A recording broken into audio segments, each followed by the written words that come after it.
Good afternoon, Mrs. Liebel. Thank you so much for coming in for our interview today. My name is Mr. Martinez, and I'm the principal at ABC Elementary. And I just wanted to share with you a little bit about myself Okay. before we start talking about the position as well. So here at ABC Elementary, I am the school principal, which I have been in this position now for my second year. But this is actually the first year in which I have been able to hire personnel that are filling the needs as I and my administrative team have perceived it to be necessary in order to address the issues that we are currently experiencing. So we take our interviews very seriously, and we hope to get a lot of information as we go throughout the process here. But in addition to that, I've been an administrator, as I mentioned, for 2 years, and I've also been in the education field now for 15 years. So for a total of 17 years. Prior to that, I was in the business world.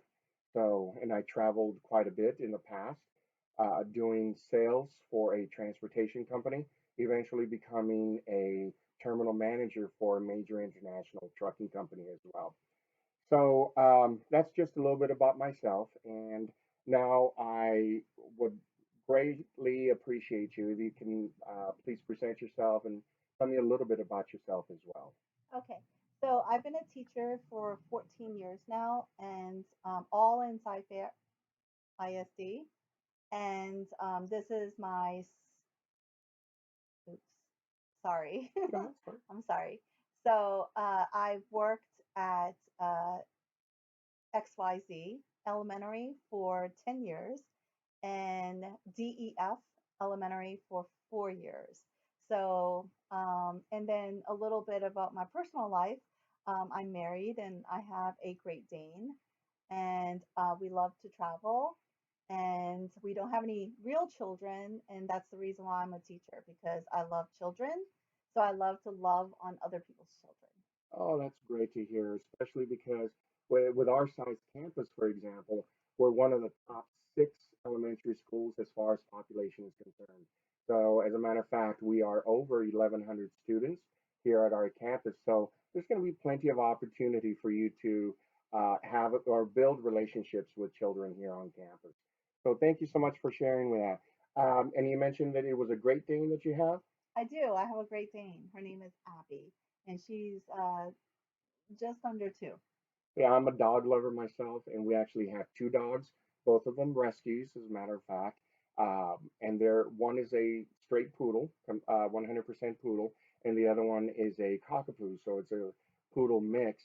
The second poodle that we adopted is actually just 6 months old. We're still in the process of potty training him, but I can definitely see how we seem to get along very well with each other when we are talking about animal lovers. So Mm, we have something in common there. Um, I want to share with you a little bit more about ABC Elementary as well. okay. We are a very, very large district here. So XYZ Independent School District is the second largest school district in the entire state of Texas. And we have a um, total of 56 elementary campuses within our district, of which our campus was opened up in 2007, which actually made our ABC Elementary the 47th elementary to be opened up in our district. As you can tell by the numbers, now we are at 56. We have experienced a lot of growth Hmm. in our enrollment numbers throughout the past 2 years, 10 years, excuse me, and we expect to see a jump in the enrollment in the future in the forthcoming years as well. At our campus, we are a Title I campus, which is basically an economically disadvantaged campus, where we have approximately 65% of our student population qualifying for free or reduced meals here on campus. Along with that, we have a campus makeup or composition of approximately, oh, we have about 55% Hispanic population. We also have about 30% African American population, So as you can see, just the Hispanic population alone, that's the majority of our population. But together with the African American population, we're already talking about 85% population of being minorities. We only have approximately a 7% white population, and and surprisingly, we also have a very close number to that as far as an Asian population is concerned, and that's a population number of about 5%. And the rest, which is about 3%, is just other smaller ethnicities. So, but overall, we are a very diverse group. Mm-hmm. Being that we are in the Houston area, we see a lot of children transplanted from the Louisiana area Mm-hmm. coming into Houston. We saw that trend, especially after major hurricanes. So every time there's been a major hurricane hitting the New Orleans area, we tend to see a population increase in our district as well. So we're very accommodating to students from other districts as well. And our city overall is a very attractive place for people to move, very affordable. And that's the reason why we have seen so much growth in the past few years. Um, as far as our state results, I know that's always a concern when teachers interview because not too long ago I was sitting in that position as well. And I'd be wondering, what am I applying for and what is it that I am getting myself into? So, just to give you a little bit more background information as far as our state accountability ratings are concerned, as you know, every school in the state of Texas must comply with our STAR administration Mm-hmm. of different tests in either language arts, reading, math, or a combination of all of the above, science in the fifth grade level, for example as well. So the position that you are applying for is actually a fourth grade math position. Okay, great. So could you tell me a little bit about your experience in the math field? Because I understand Mm-hmm. that you have taught specifically in the math classroom in the past. Yes. Actually, I've worked as a math and science teacher for 7 years in fourth grade. So I actually have experience with that, and it's with your district. So that was when I was with XYZ Elementary. I very much enjoy that age group. I like the idea of the kids being old enough to um, be able to sit down and stay seated. I also like the idea of they're old enough that where you can actually communicate and kind of joke with them, and they actually have some experiences of their own and they can share. So especially when you are talking about science, they can actually relate to the real world. They can bring that to the classroom and give examples. And then in math, they're further along, so it's not like you're teaching them actual numbers, like this is one, we're counting two. You're not starting at the foundation, in other Exactly, words. right. So I really enjoyed that age group. Um, I think that that really works for me. Okay. Uh, being that our population is so diverse, and as I mentioned to you earlier, we have a large Hispanic population and a large African American population. What has been your experience in working with these profile of students, if you will? Okay, so I am ESL certified. Oh, So wonderful. in terms of working with the Hispanic population, that really is helpful. I know some strategies that I've learned from the ESL cohort in working with children with English as their second language. So that might be, that might come in handy working with Hispanic population. In terms of the African American population, I think it's just giving them experiences and repeated, like reteaching. Okay. Because sometimes with the AA population, they are experiencing some gaps in their learning, and so they need more reteaching. So it's differentiating their learning and suiting, like, to suit their learning style. Okay. Perfect. And I'm glad you mentioned that. And I should have been more specific because you're right. As once you do reach the fourth grade level, at our district anyway, you're probably very familiar, are bilingual children that have been in the ESL program.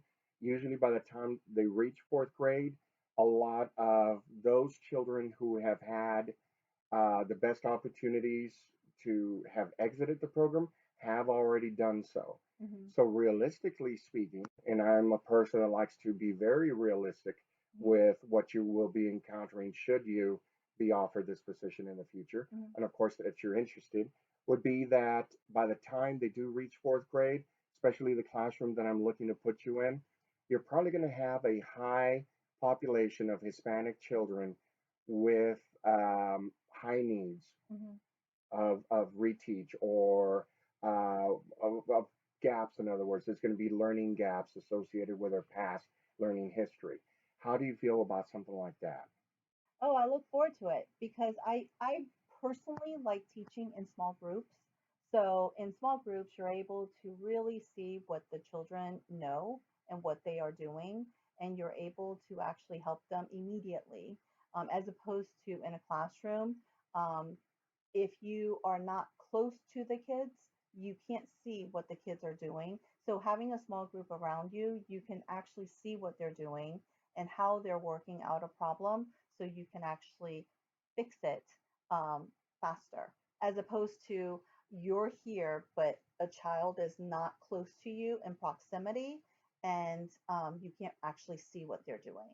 And I like your response with the immediate feedback Mhm. because you're absolutely correct. Without the children realizing that a mistake has been made, or maybe just a step in the process that needs to be Mhm. corrected, it's entirely possible that they'll continue with that type of habit Right. and it'll become a bad habit for them Mhm. that will be harder for them to overcome in the future. So I appreciate your ability to explain that. I also, in keeping with my philosophy of keeping everything very honest and very real, Mhm.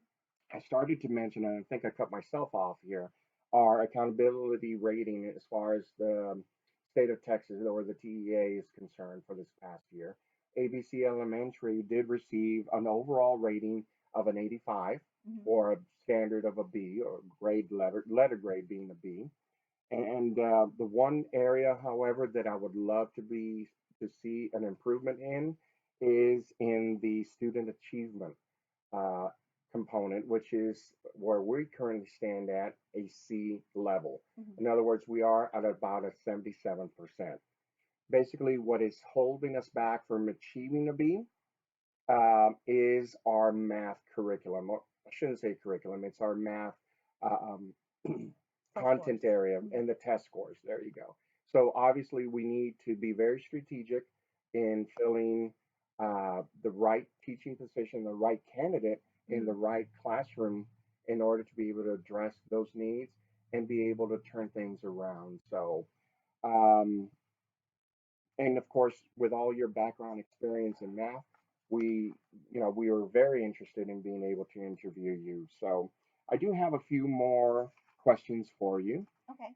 Um, why did you become a teacher? What was it that initiated your overall process? I know you mentioned that you love the fact that you can work with children, Mhm. but overall, there could have been so many other employment opportunities where, um, that could have been equally fulfilling, but did not involve children. So, why this area, though, in particular, teaching overall?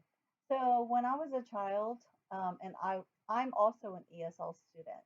So when I was a child, I loved playing teacher um, with like my stuffed animals. And my teacher at the time, if they had extra worksheets, they would just give it away. And then I would take them and then I would pass them out and I would just pretend like I'm the teacher and I'm teaching some kind of class. And then I like giving out stickers. So from an early age, I have been attracted to this field. And then again, because I don't have children, I like the fact that I can work with children. Um, it's a calling. I really enjoy it. But that's good because you know, I do get that sense from you, especially when you mention that it's a calling. Not everybody has that calling. And definitely with your background, as far as being an ESL child yourself, I think it's also going to be, and maybe you've already seen this, a lot easier for you to identify Hmm. with our children Yes. or with children in general, Hmm. and uh, and understand very clearly the struggles that they go through as Hmm. well. Hmm. So that's real good to hear. Thank you. Um, what do you think are your strengths? Hmm. I think that my strengths would be that I'm committed. Um, I'm committed in the sense that I don't want to quit. I want to believe. So I am one of these people that I am definitely glasses half full kind of person. Very Um, positive. yes. And so um, I will give any child um, to start off on a blank slate, no matter how they are coming to me. Um, so it's about what I see when you are with me, not how you behaved when you were with someone else. So I'm committed and giving people opportunities. Um, I would say that another strength is that I am very organized.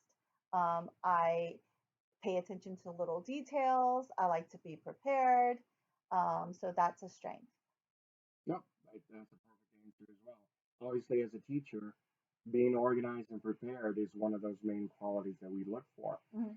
You probably anticipated this next question, Mhm. but you know, when we ask about a strength, we also usually think about, Weaknesses. yes, what's another an area that perhaps you would cite as being a weakness for you, and how that has changed you or helped form you as a person in your career. Okay. So I would say that a weakness, um, more a more of a personal weakness, would be that I don't like to ask for help. So I prefer doing it myself instead of asking someone to help me with something. Okay. So, and that is a weakness because um, you take on more burden Right. on yourself instead of opening up and asking. And I think the reason why I probably am this way is because maybe I'm afraid that someone's going to tell me no. So I rather avoid that by just doing it myself. But that is a weakness. Um, the other weakness that I have that is more of a skill weakness is technology. There are lots and lots of technology in the classroom now, and I am a creature of habit. So even though the things that I use are technology, but it's outdated, but I think I have that philosophy, if it's not broke, don't fix it. Right. It is a difficult challenge, obviously, to overcome. I will tell you one thing. One, I appreciate your being so upfront with that. But the good thing, should we be talking about a position here at our campus, is that we set up our teachers for success, Mm, not for failure. So, having with that being said, what we do have is an environment to where you're never going to be left alone. mhm, Not because you can't be trusted. It's just the opposite. We want you to feel comfortable enough to where you can ask questions about anything that you may be facing as far as an obstacle or just a how do you do this here at this campus. Luckily, you do come in with experience from our district, so that's a big plus.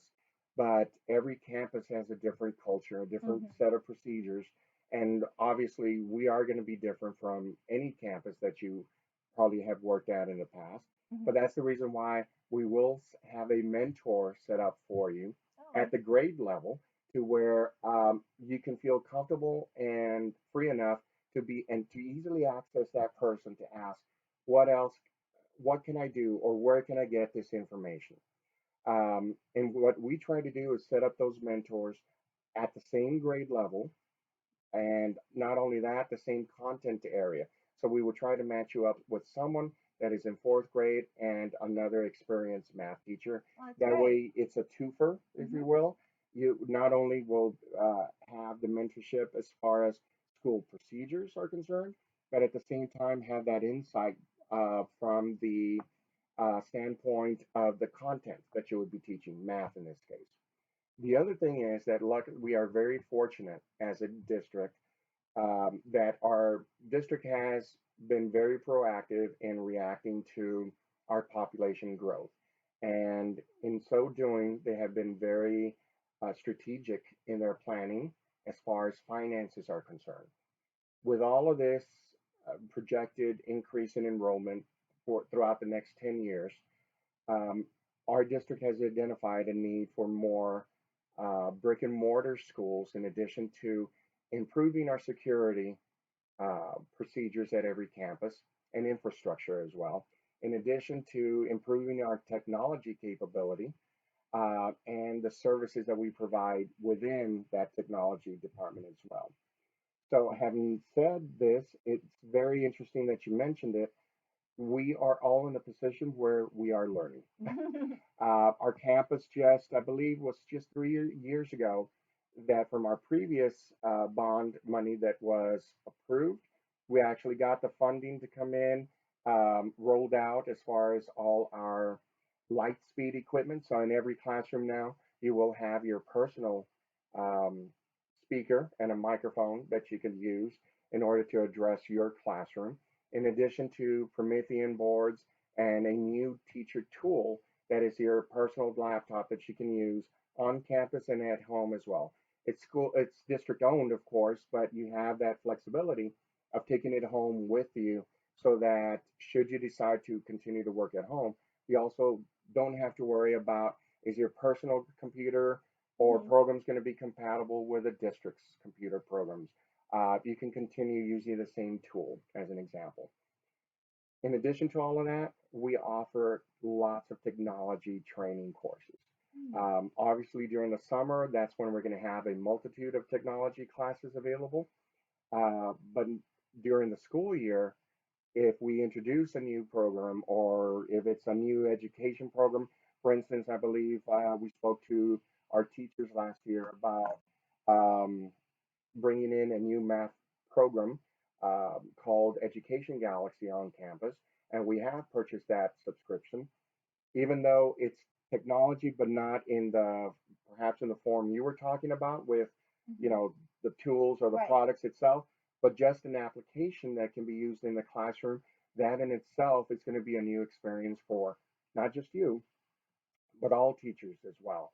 So we're going to be having, once we get this rolled out to the entire campus, we are going to be offering classes for that to make things easier for all our teachers. So I just want to make you feel comfortable that no, no, no weakness will not be cannot be overcome. Of course, it's going to be overcome, and we have that ability in this and the systems internally to be able to address that. Great. Okay, so long story, and of course I interrupted you, but um, what does knowing that we are looking into a fourth grade classroom, um, at our campus we have a system in which two teachers work as partner teachers. Hmm. One teacher is in charge of math and science, Hmm. while the second teacher does the English language arts, and in fourth grade they do a lot of concentration in the writing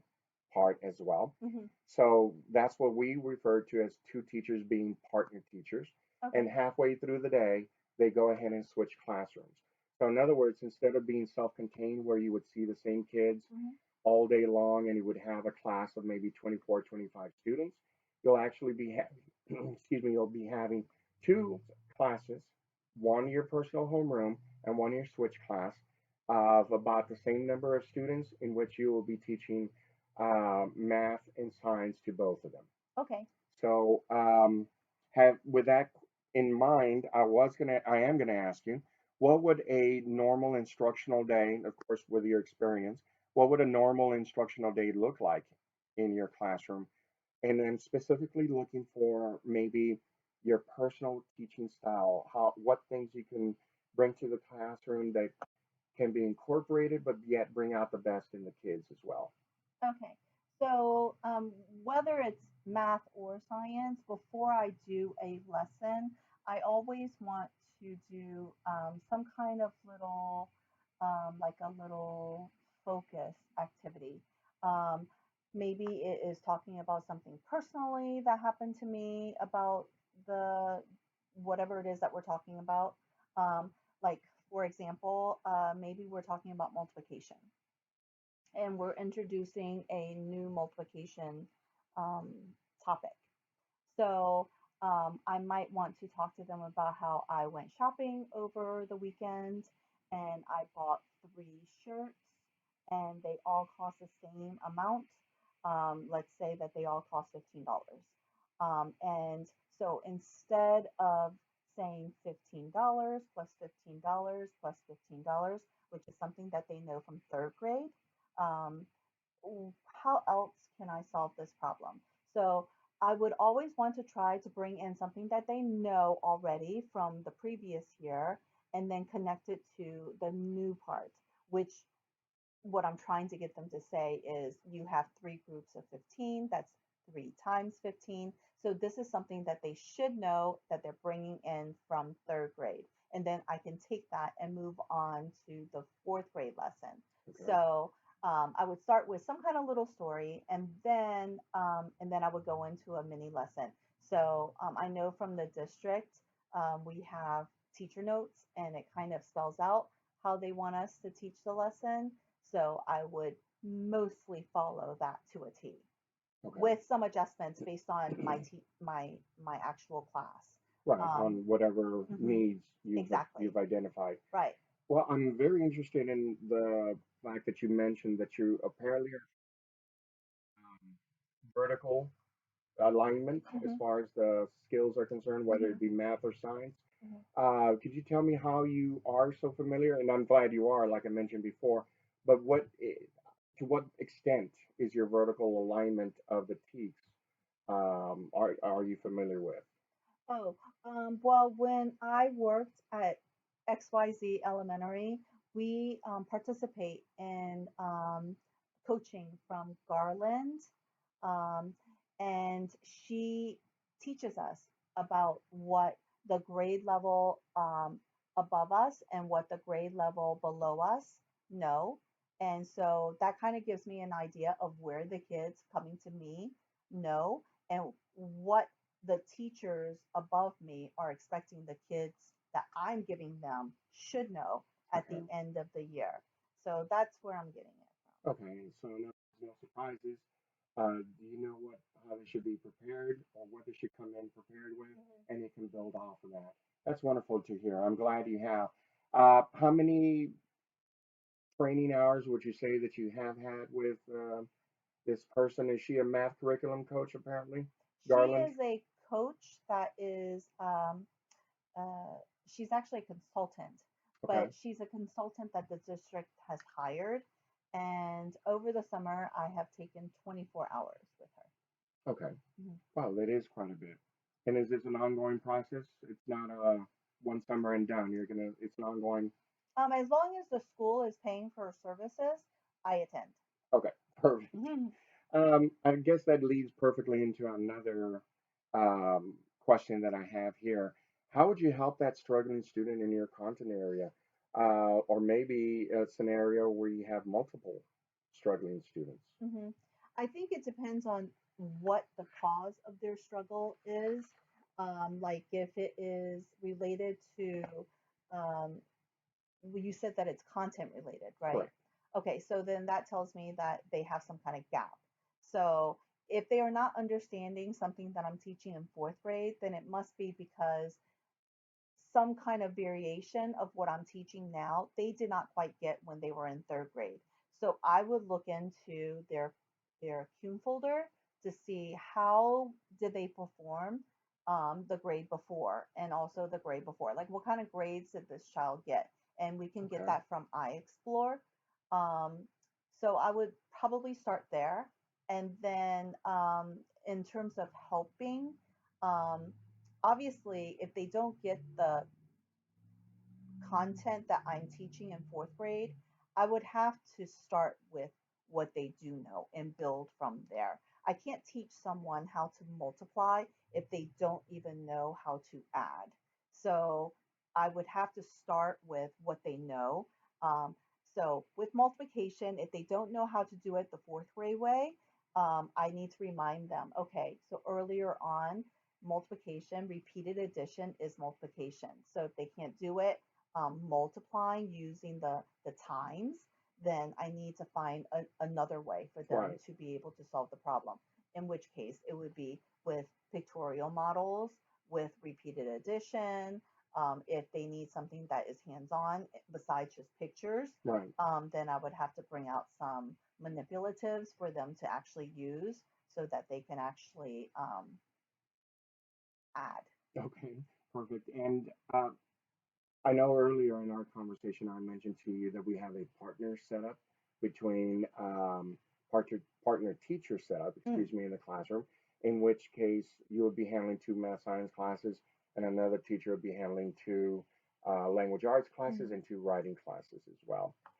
Um, how would you describe your collaborative efforts with other grade level teachers, or maybe in this case, since we're talking partner teachers, and specifically following up on the previous question I asked, the collaboration on when a child may exemplify weaknesses not only in the content area, but you start wondering, is it a bigger problem than just content area?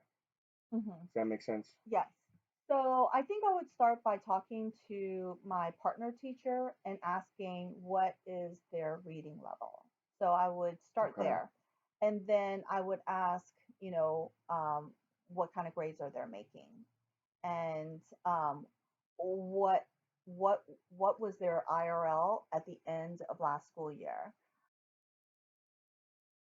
And then I would, sorry, I lost my I'm focus. I'm sorry, I sorry. should have Okay, put everything else on so mute. I would talk to my partner about the IRL level, talk about what the current IRL level is, see what kind of growth they are making, Okay. see how deficient they are, like how, like what grade are they reading at, um, and what kind of interventions the child has had.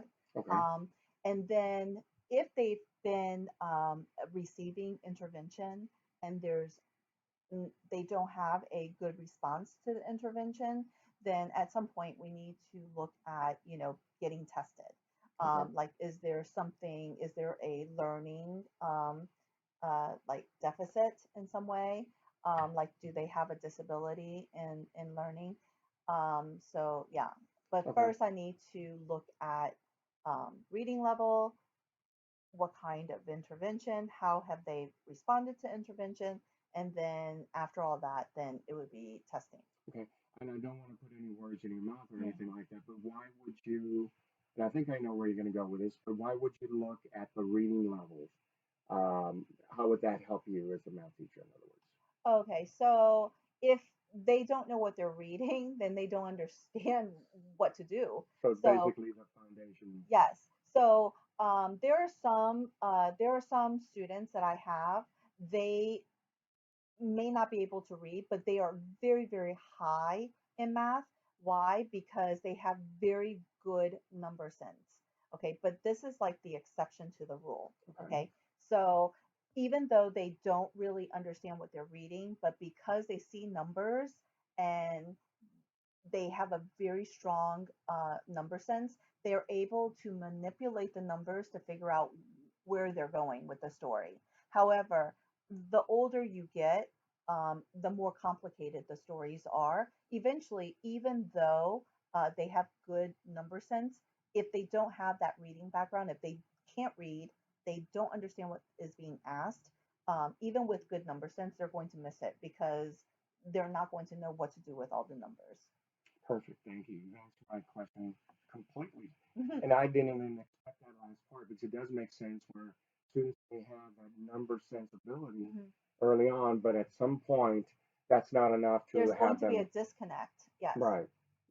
Perfect. Um,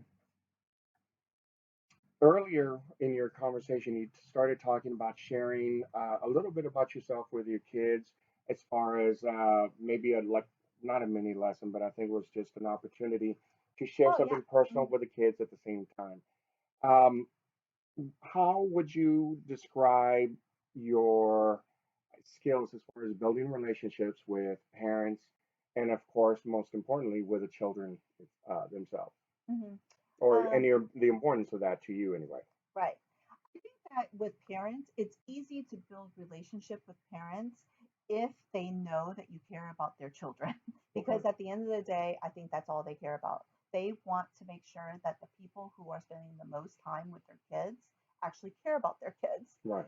So, and when I make phone calls, I do, when I am at the beginning of the school year, I always make phone calls home to introduce myself so that the very first phone call that they get is not a negative one.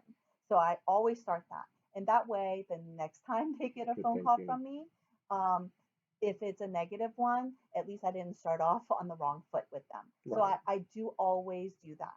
And you want Um, the parents to pick up the phone, obviously, yes. and not be afraid of picking up the phone. Yes. But as far as the kids go, I always try to be fair. I think the kids respond to fairness. They may not like everything that you do, but if they understand the rationale behind why, and if you are fair, like they know that you don't have favorites, they know that you would treat this person exactly the same way as you would treat this person. I think that they can respect that and they can understand that. I think that that's the easiest way to handle building relationships with children because they are kids at the end of the day. And I think in their minds, um, fairness is a big deal. Right.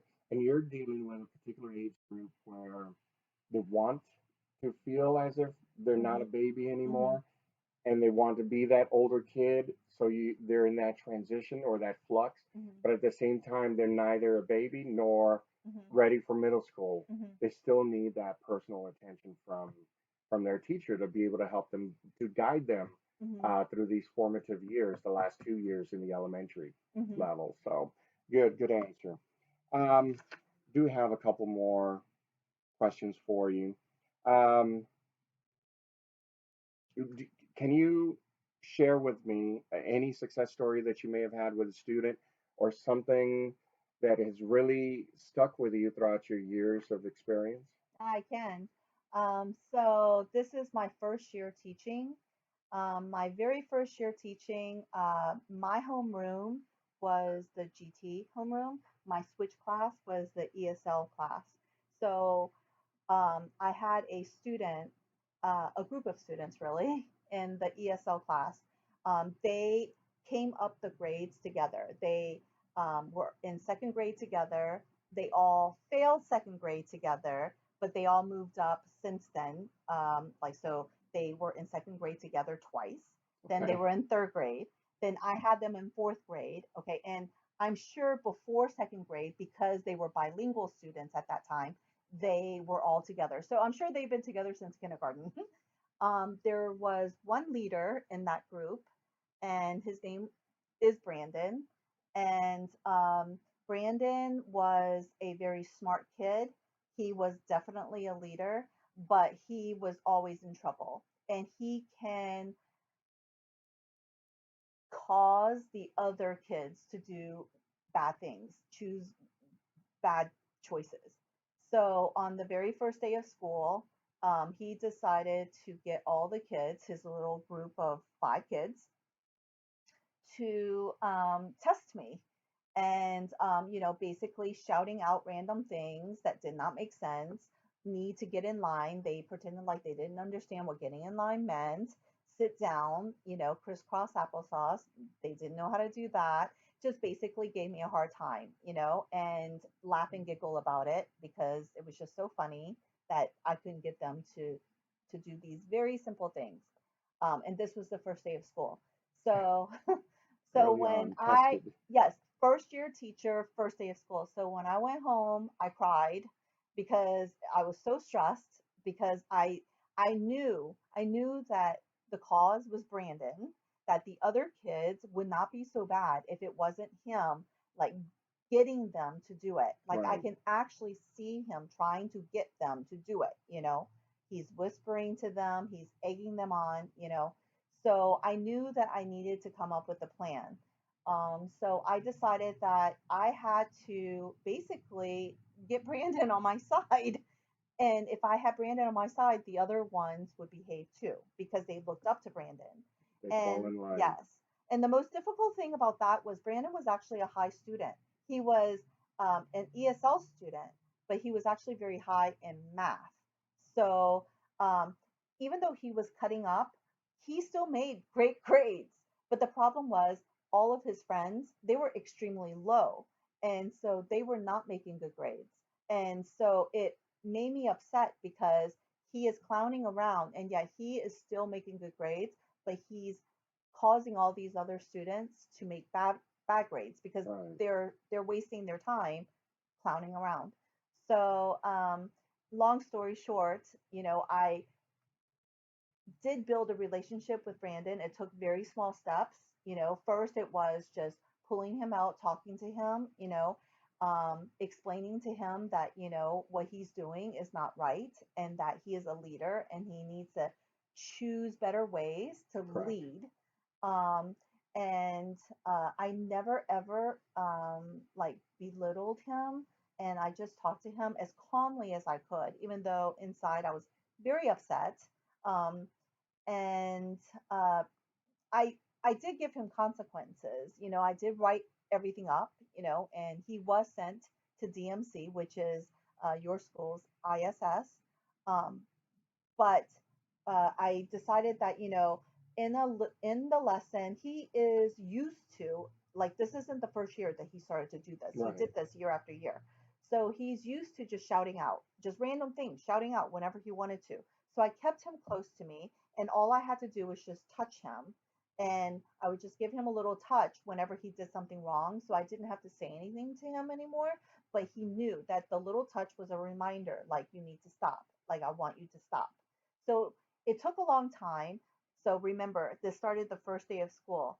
By the time we were close to Thanksgiving break, I finally won him over, and he started to actually, like, not shout out. If I touched him, he didn't say things like "Don't touch me." He actually listened to me. The kids started to really listen, and they were all a great group of kids. And then I started to get nervous because we were leaving for Thanksgiving break, and I was afraid that with that week off, they were going to come back and they were going to forget, and I was Right. going to be right back, you know. Square one. Yes.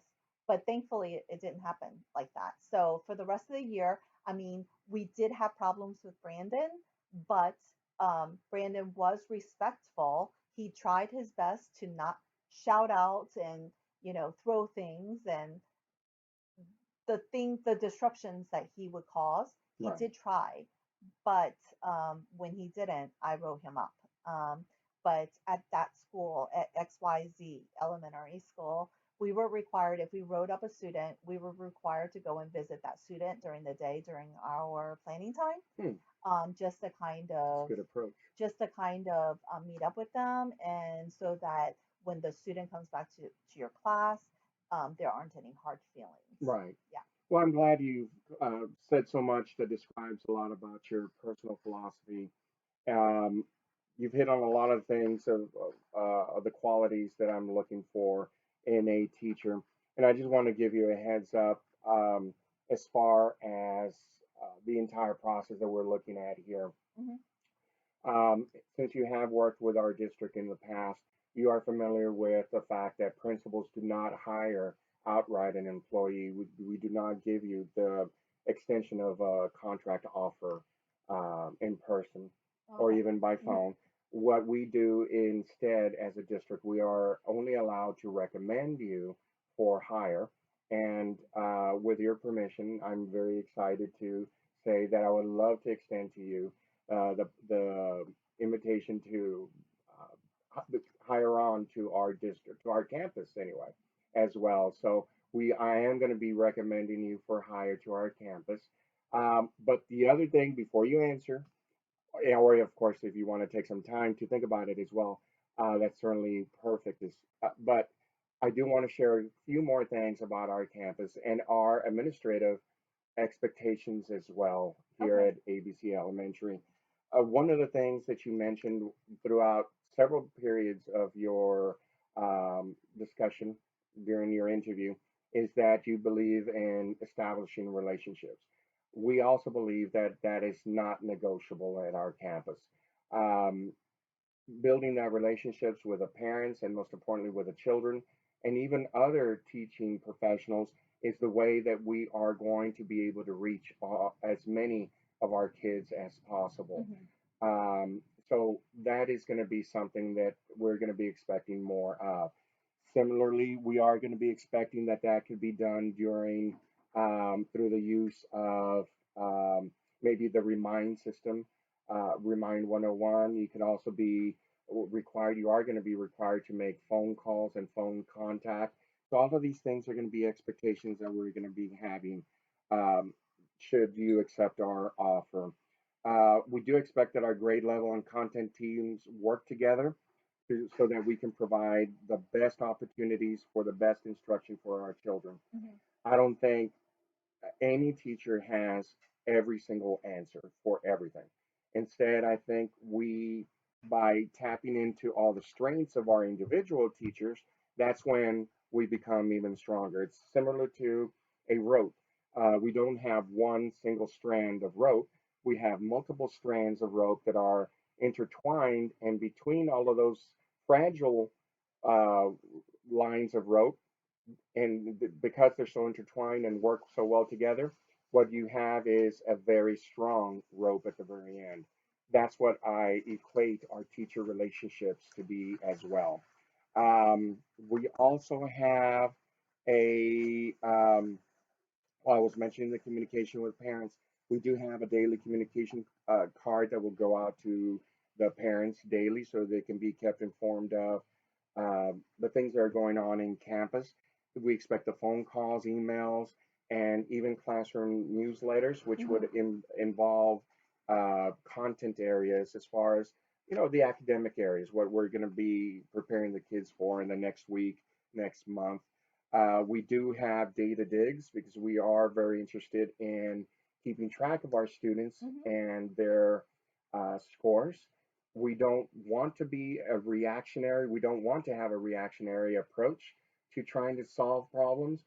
You mentioned this in your conversation as well, where you'd rather be proactive Hmm. in Hmm. reaching out to the kids and taking care of problems beforehand. Right. So we have that similar approach. We don't like surprises. We'd rather be dealing with any situation ahead of time so we can better prepare for the kids.